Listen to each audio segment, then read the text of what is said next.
What's the creepiest thing you've ever done? When I was 12, one night in the middle of summer, after playing basketball with my cousins, I went to take a shower. Over the bathtub there was a long slender window up near the ceiling.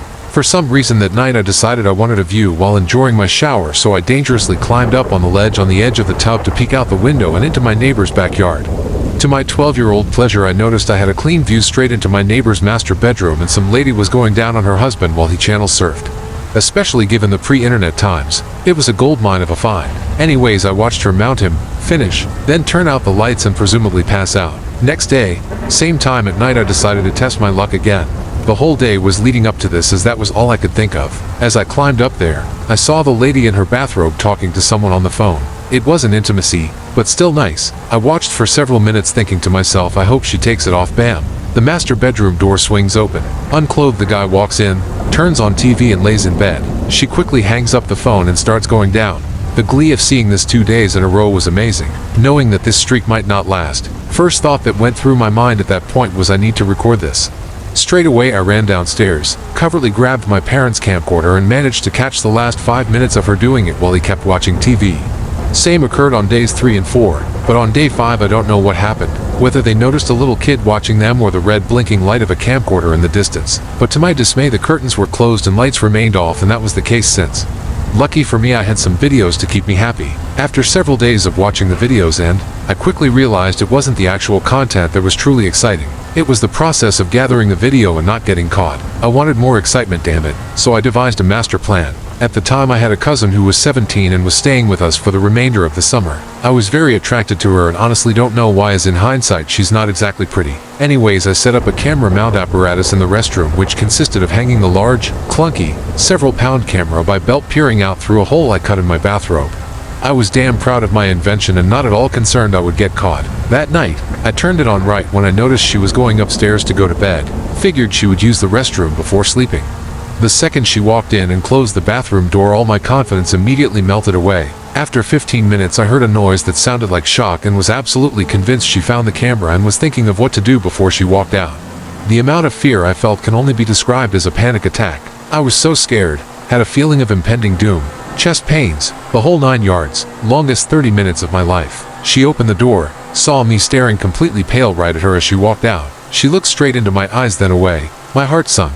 She then apologized for using the bathroom for too long, and quickly walked into her room. I somehow managed to mumble "it's okay," ran inside, closed and locked the door. I looked at my apparatus. It was intact and still recording. Nothing was moved. I quickly took down my camera, put it on pause and rewinded the video 30-some minutes. I turned on the shower to muffle out any noises and justify a prolonged bathroom time. Through the little viewfinder I watched her walk into the bathroom. She sat on the toilet. With the pent-up excitement, relief and suspense, I unloaded just looking at that happen.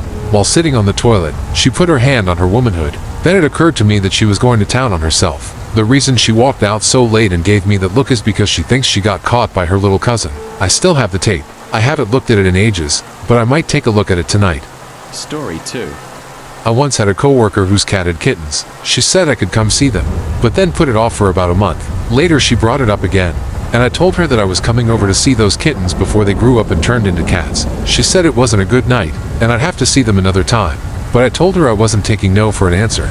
She had to drive another coworker home that night, so I insisted that I was going to follow them in my own car. She really didn't want me following her home, so she tried to lose me, driving fast with sharp turns. I followed them for a good long time, but eventually they lost me. They even went in the wrong direction to do so. Still, I knew roughly which way was to her house, so I parked my car on the side of the road, turned off all the lights, and waited.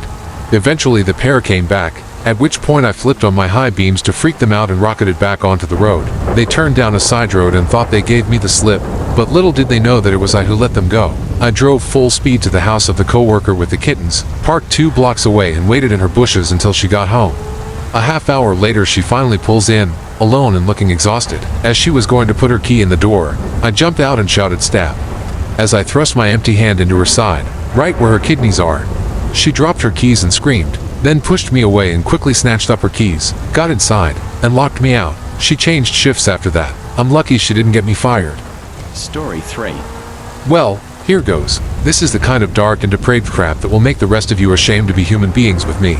My sister, who is 1 year younger than me, had this really hot friend who I always had a crush on but who was never interested in me.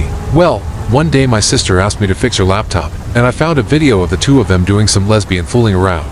Neither of them was gay to my knowledge, so I was blown away. I saved a copy of the video to my thumb drive and wanked to it furiously for weeks. I eventually came to terms with the fact that it wasn't just the friend getting me off. It was the fact that she was with my sister. I would start doing creepy shit like sneaking into her room while she was sleeping and touching her and licking her leg as high up her thigh I could. About a year and a half after I found the video, my sister was killed in a car accident. Her friend came to the funeral, of course, and while she was kneeling alone over the casket saying her goodbyes, I wondered if she was thinking of what her and my sister used to do with each other, and I got a hard-on right there at the viewing. I got home and loaded up the video again and had another wank and then cried. Story 4. So I have lived next door to a very attractive girl just about my whole life, Anna. We're the same age and everything, so we grew up to become really good friends. Now Anna's a pretty attractive girl, but had had a boyfriend since about freshman year, so I never really got past being friends. But I could sense their relationship was a little off, so I brushed it off. Of course, her being so attractive had the girl next door effect, and I always had a huge crush on her even when I hung out with her. Now, we had hung out quite a bit, and over the time I had learned her garage door code to get inside. One day in junior year I decided to stay home from school because I had a pretty lenient mom and just didn't want to go. By about 12 that day I was extremely bored and intoxicated, and was trying to think of some things to do. I realized that her dad had a whole fridge of beer out in their garage, so I figured I could just go into there real quick, grab a few beers and have a good day. Well, the thing is, we weren't really rich, so we didn't have cable. So after I got into their garage with the code, I figured I would just watch TV at their house for a little bit. After about 2 beers I got a crazy urge to go explore the house. First stop, Anna's room. Immediately when I went in there, I knew I had to rub one out, so I did. I opened her drawer and took out her clothing. I smelled it while going to town. When I was about to unload, I realized I didn't know where to release, so I decided the best course of action was to let it off inside the pillowcase. I admired my work and snooped the rest of her room and admired what I found. I found her diary and started scanning for my name. I found out that she has had thoughts about me, intimate thoughts. I found out what she likes. Over the next little while I used it to break her up with her boyfriend, and got her to fall for me. About 5 months after I had broken into her house, I was in it once again. This time with her, in her bed. The same bed I had rubbed one out in without her knowledge 5 months prior. Story 5. Growing up, my neighbors had 2 daughters. Their bathroom window bordered our driveway. One day when I was 15, I noticed that the inside of their bathroom was visible through a 2-inch crack in the window drapes. Their oldest daughter was about 3 years younger than me. So every night and morning that I could manage to sneak out of the house, I peeked in that window. At first all I saw was the oldest girl's behind after she got up from peeing when she pulled up her bottoms. The crack in the blinds varied, and sometimes I could even see far in as the shower and tub. It was hard to see anything with the shower going because the window got very fogged. But bathes, those were perfect. Except that she faced toward the window when she bathed. When she did not, I rubbed one out, as well as recorded it so I could watch it later. But I was scared by the fact that she had a very good chance of spotting me. I did it anyway, and I saw her hairy nethers and how she was developing tender lumps. So I did this all throughout high school. It got a whole lot easier to evade my parents when they put in a gated entry and fence along the driveway a couple years after my discovery. I could hide behind the fence and view my prize. My mom caught me once, scolded me, and I admitted to nothing. She was definitely skeptical, but that was the only time I ever got caught. I was getting pretty complacent and bored of viewing the oldest girl time and time again. So I moved to another window. Her parents' bathroom window. Only it wasn't a window. It was a skylight, so I had to get a ladder to see in. Her mom was smoking attractive. So it was around 9 p.m. My parents were inside doing whatever. The skylight turned on, I heard water running, and I went to work. Hauled out the 12-foot ladder in utter silence as not to be heard, placed it beneath the skylight, climbed it to see such a sight. It was not the mom, but the same girl I had been viewing for the past 3 years. And she was home alone, in their jacuzzi, going to town on herself with the water jet and being loud. It's worth mentioning that by now she is about 15 years old and turning into an attractive young piece. I saw a headlight approaching from down the street and lost it. I panicked and tumbled down the ladder steps, knocking over the 12-foot ladder onto their house. Game over, man. Game over. Nah. To my surprise, the water kept running. She kept doing it, and nothing ever happened. So I did this a couple more times. I had calculated and weighed the risks by then. This was suburbia. Tons of neighbors perusing around.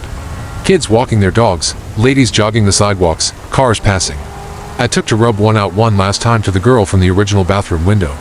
After I did it, the post-clarity hit hard. It was then that I decided for my own good, to end the jig once and for all. I gently tapped on the bathroom window.